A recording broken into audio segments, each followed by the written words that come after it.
paalis na po kami dahil isa ko sa napili na ruleta para maging challenger sa Pera Competition Challenge. Kaya samahan niyo ako mag-sorry. Tara!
Kakauwi lang namin galing sa pag-grocery at ito yung napamili ko.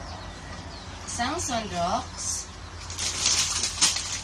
isang golden bihon, 2 grahams, panggagdag sa nabili ko, at isang toyo, isang special pansit canton, 2 pichaw, 12 na itlog, 2 asukal, 2 suka, 2 pansit canton, isang sabon sa plato, isang pack na Choco Joy, isang alcohol, isang today's, at isang Chardonnay. At last, 6 na beef. Yan lahat ang napamili ko.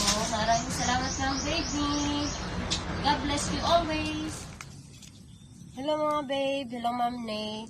Ako nga po pala si Leia Dagatan. Isa sa maswerteng napili ng monthly raffle draw bilang challenger sa Pera Ko Grosemo Challenge. Isa rin akong member sa YT. Nakapollow din ako sa Facebook page, Babe Ni.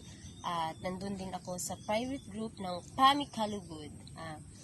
Sobrang blessed ako at proud Team Babe Ni. Di lang dahil sa mga paayuda ni Ma'am Nay, kundi dahil buong puso niya talagang binibigay lahat para matulungan at mapasaya ang ating mga kababayan. Maraming salamat Ma'am Babe Ni sa lahat ng tulong mo. Sobrang dami ng blessing ang naibinigay ni Ma'am Babe Ni sa akin, tulad ng mga pa-games, pa-heart, pang-bigas, pang-basic needs, at mga pa-surprise na. Sobrang dami na talaga, di na mabibilang. Sana gabayan ka pa ni Papagad sa iyong mabuting adhikain, at sana marami ka pang matulungan ngayong 2022. Sana di ka magsawang tumulong. God bless you always, Ma'am Babe Ni, at mag-ingat ka po palagi. Maraming salamat din sa mga admin and moderators na nandyan palagi, sa mga Team GC frame ko. Sana patuloy pa rin natin suportahan si Ma'am Babe Ni. God bless us all, and mag-ingat po tayo palagi. We love you, Ma'am Ni. Sa mga hindi pa nakapollow, nakasubscribe ng YT niya, subscribe na po kayo. Baka isa ka na po kayo sa mapili at mabigyan ng paayuda ni Ma'am Babe Ni, at isa rin kayo sa makapasok sa GC frame. Follow Facebook page, Babe Ni, subscribe YT channel, Nay channel, at join Pami Kalugod group. Maraming salamat Ma'am Nay, walang hanggang pasasalamat po. God bless you always, at mag-ingat ka po palagi. Love you.